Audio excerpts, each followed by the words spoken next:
You are back with Pave the Way.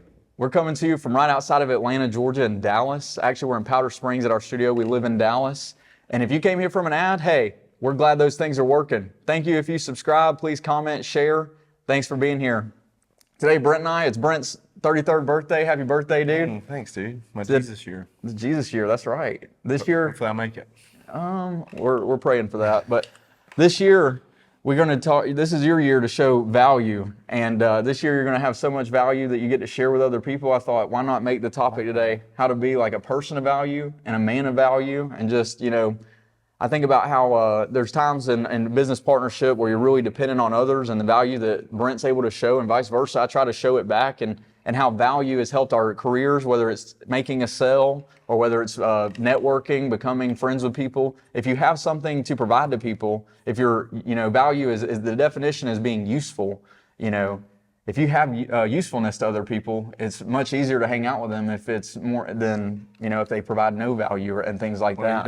You don't hang out with people very long if they're not providing value in your life most of the time. I mean, some people do for their whole life. Yeah, and I agree with you. Like, unless we're discipling someone, I try to only hang out with people that, not selfishly provide me value, but like if there's no value coming to and fro in this relationship, like if we are not providing value to each other, then we probably don't need to have a relationship at this season in my life. 100%. And it's so funny to go here already, but like value, I love the usefulness or importance of something. And like when a friendship is valuable, it's not even like some of my best friends. I've been very fortunate. Like my best friend when I was 4 is still my best friend today. Like we don't talk as much as we used to, but like we're just he's my best buddy. And the thing about our relationship is there's nothing required. Like it's not like I just value him and he values me. And those are the best relationships in my opinion, because a lot of times people can almost misuse this value and they can say, what's in this relationship for me? And that's a weird place to be when you're like, man, I need to get something from this. So I think that's also a funny way to look at it, is that I value some of my friendships just because they're my buddies. Yeah. And like I care about them and I do life. So that value, they're important to me. And it doesn't matter what they do for me, they're still important to me. Correct. That's what's really cool. That's a true friend, is somebody that you value and they don't even bring anything to your life. Maybe, you know what I mean? It isn't like it's like I hang out with this guy because he gets me this. So many people in life do that. Yeah, and that's more, loving too. And we're going to talk about our values here, because values are what makes up like your entire life. Like whether you like it or not, you are living out your values. And there's a difference in being a person of value, but a person of value lives out their value, if I can say that correctly. A person of value lives out their value. And what I mean by that is like, take our lives, for example.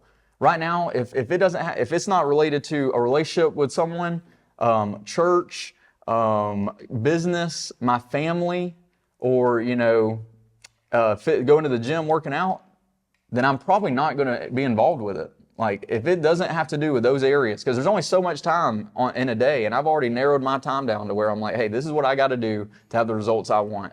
Okay. And so if it doesn't have to do with those values that I've placed in my life, then I'm probably not going to do it. And your life is the same way. You may just have not considered it yet. Yeah. But regardless, we're living out our values, and your values, it's what shows up every day. If you value being a good person, integrity is going to show up every day. If you value, solving someone's problem, you're probably going to sell more insurance or more real estate or more whatever you're selling than other people. If you can show your value and live by it every day, you get to become yourself. You get to be more comfortable because you're living out what's important to you. And honestly, man, I feel like a lot of people have a hard time literally just being their self. No, Would you agree with that? Well, I think there is like a battle of a lot of people don't develop enough to where they even feel comfortable being themselves, because the insecurities I think come because you haven't developed yourself. Because I have, like, people talk to me like, how do you get up on stage and talk? How do you do these things? How do you even do a podcast? It's like, I didn't want to do it. First of all, it's out of the comfort zone. Secondly, every time we do it, there's a little bit of nerves, but like the more you do it, the better it gets. So I think when you talk about the value and why people don't do that, I think there's a lot of insecurities that come with this. Because like you can know what your values are and you can know what you need to do, but then actually stepping out and doing it. Yeah. It's challenging mentally for a lot of people. You may be a person that needs more esteem in the moment. You may need to, build some confidence and really start to believe in yourself before you think that you can live out your values. But like I'm telling you, if you're sitting here and you have fear and it's living out, then basically you're saying to the world, I value fear.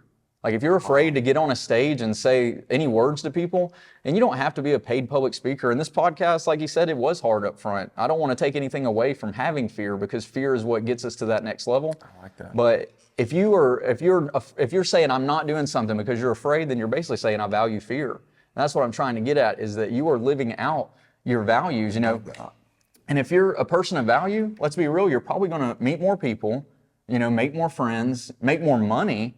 Becoming a person of value has all kinds of things tied to it. Yeah. And there's all kinds of positive results. More impact. Yeah. More, we are trying to provide, things to the God's kingdom, like through serving and meeting people, things of that nature. So if you become, more valuable, and my next point here is that Christianity has provided major value add to my life. Before I started reading the Bible, I had a ton of value to add to people for sales and stuff, but I literally had no spiritual love or anything of that nature. Just it was so black and white. It was just I'm going to do this and it's going to get me this and I'm going to get here. But now it's so much deeper than that. And I can't, I could sit here and talk for 3 hours about Christianity, but not to sell you on it, but essentially it's just provided a lot of value to my life. It gave me morals to live up to. It gave me bigger things to dream about. It gave me hope for an eternal life. So there's a lot of things that happen with that, but the value is also created by implementing some of this stuff. I mentioned morals just now, but value is provided when you implement these things. Like for example, if you're a salesman, if you're selling, let's say you're selling cups. Brent's got a cup he's drinking out of. Sell me this pen, sell me this cup. All right, let's say you're selling cups. Well, selling the cup's cool, and you do have to be a man of value, and you have to be a person of value, and you have to show the value and the problem solving in the cup. But the value actually comes as sales on the back end of the deal. And what do I mean by that? We sell real estate and insurance. It's really easy to get a house under contract, to be honest with you. All you got to do is you could offer 10 grand over what they're asking for. You can get everything under contract easily. But what I'm saying is that the value comes on the back end. It's how we're going to service. It's how we're going to negotiate. It's how we're going to get you to the closing table and get you in your new home or get it sold for you. That's where the value is created. In sales, people always think they're valuable because they're making the bank account roll and making an exchange, a transaction. But sometimes we get so transactional, we forget the value in the service of what we do. Wow. And the service of what we do is literally, people. That's what we do. Yeah, and I think you talked about Christianity, and basically the love of Jesus Christ has been so valuable in both of our lives. And it's been so cool to watch Alex's journey, because, he really started following Jesus hardcore right before we became business partners. Like it was happening right then. And I was kind of giving my life back to Christ at that time. So it was not that I had, fallen out of that. I was just kind of living in the world, and I still battle with that. The flesh and the spirit are constantly at battle, but it was cool that God, we put a Bible study in our office, and we said, we're going to do a Bible study every Friday. We've talked about that before. And that's not to toot our horn. It's just we wanted to make sure that Christ was the center, because we had both lived in the world, our other business partner, Rob, and we just wanted to make that environment the way that God would want it to be. And I think talking about this is so interesting, because something came to mind when you were talking, Alex, about how valuable our walk with Jesus has been. And it was a free gift. Free. That anybody has access to. Anybody in this world literally has access to this free gift, who added this gift that Jesus Christ gave us on the cross and raising from the dead, is the most valuable thing that has happened to me or Alex, period. My marriage is amazing, but I wouldn't have my marriage if it wasn't for Jesus. I wouldn't have anything if it wasn't for him. So my point is, it's not only does falling in love with Jesus Christ, it's the most valuable thing that ever happened to me. And when you really get it and you really start reading his word and applying it to your life, every relationship becomes more valuable. Every job becomes more valuable. Your mindset, everything. And it's this isn't prosperity gospel, because you're still going to go through hard times. We go through hard times at least once a week, where it's man, this was unfortunate. We just got an inspector shut our job down, and it was tough, know, and it's we learned a lot, but our faith keeps us firm in those terrible situations where we're able to see the good things. We're able to look back and have gratitude of what God has given us. And we realize dude, none of this really matters. And none of the worldly things that you think of. I'm not saying don't go have a nice house, a nice car, but at the end of the day, your heart and your mind have to realize that this love for Jesus is the most important thing. So I just wanted to pause because you kind of just brought that out, and what you were saying, like, dude, Christianity has provided major value to both of our lives. And it's amazing. And what it also does, like that's what it is when you dig into the word and you actually get to understand it. But if you're on the surface and you don't even know like what's going on with that, basically what it really does is it shows you new values to have. So what I mean is just like, hey, I used to say cuss words all the time, and in there it says that, if you speak negatively, you're actually like speaking death over yourself, and like you're speaking for negative things, and all you do is like change some things you're saying, and then like boom, I feel better. That's like really and how you treat people. Stuff. How you treat people. You go from, it gives you a choice to, you now know in your mind that there's a choice to either love or not, and you try both, and the love one usually it ends up better, like probably 100% of the time. I've tried both many times.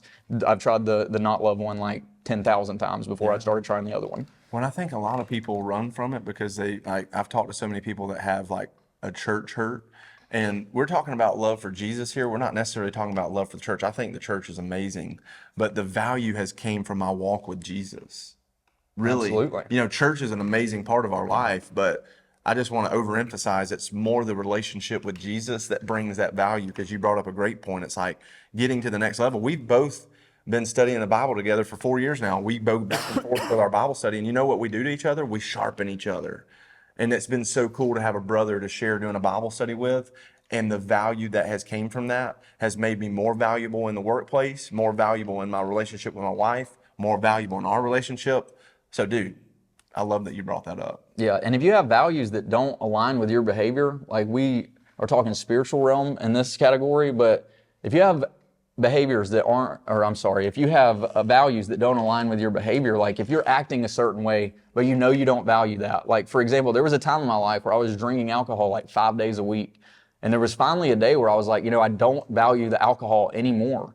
But you know what? I kept drinking it for like 6 more months. And so what happened was my values and behavior weren't aligning. Like I was doing the thing that didn't align with where I wanted to go. Wow. And finally I made a behavior change. And so when you're not aligned, that means you either need to have a new discipline, create a new habit, or change your mind to align with where you're trying to go.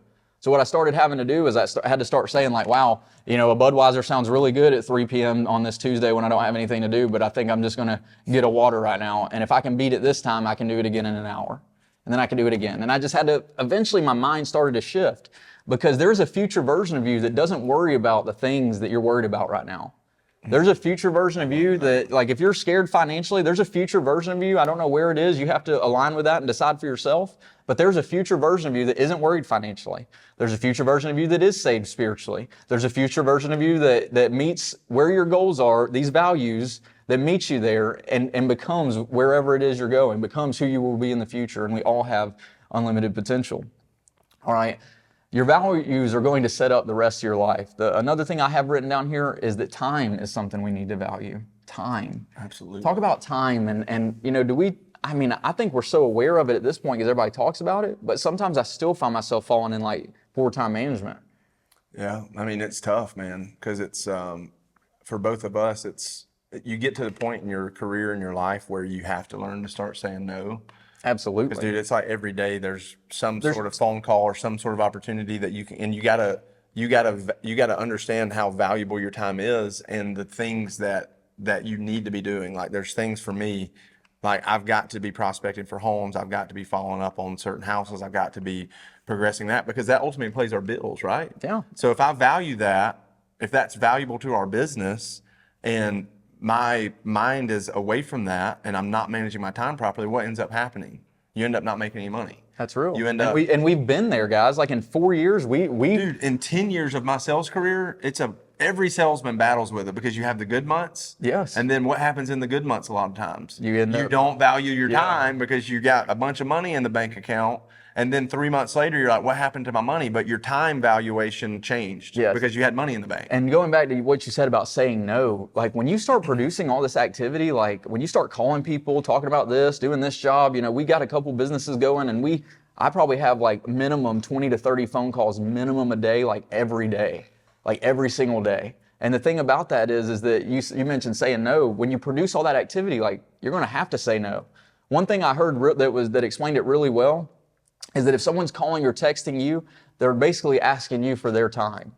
And you don't always have to give all of your time to everyone who asks. Now, if Brent and me are business partners, like which we are, and he calls me today and I don't call him back, well, that could slow down the course of my business. So I'm not saying just quit calling all your friends and business partners and everybody back.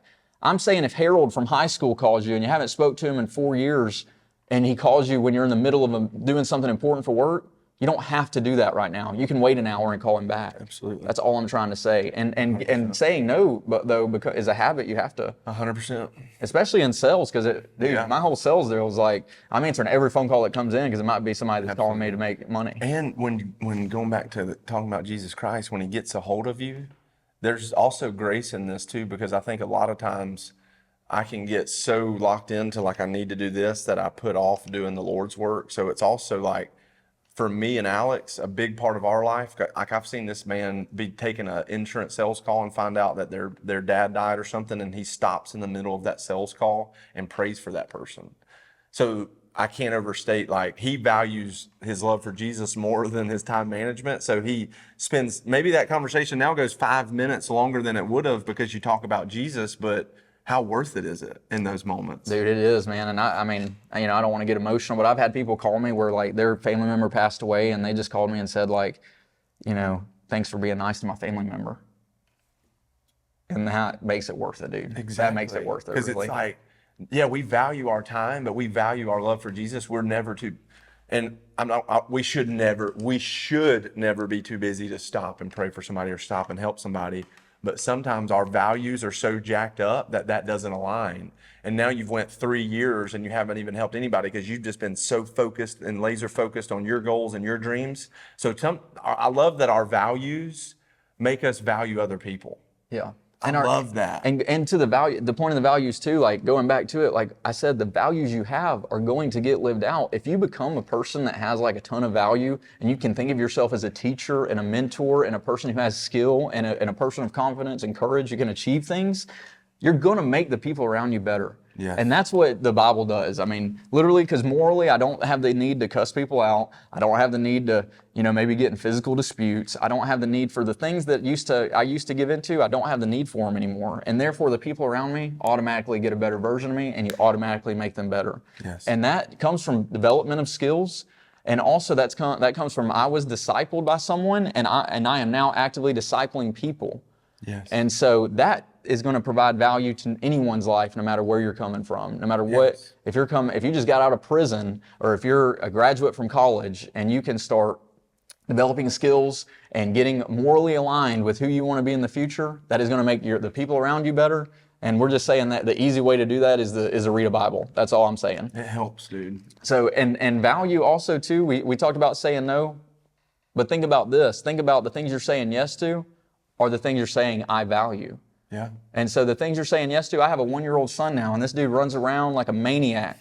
Like, dude, he gets into every crevice, like, and he just takes stuff and just like puts it in his mouth like dog hairs on the floor, and he's just like, yum, that's good stuff.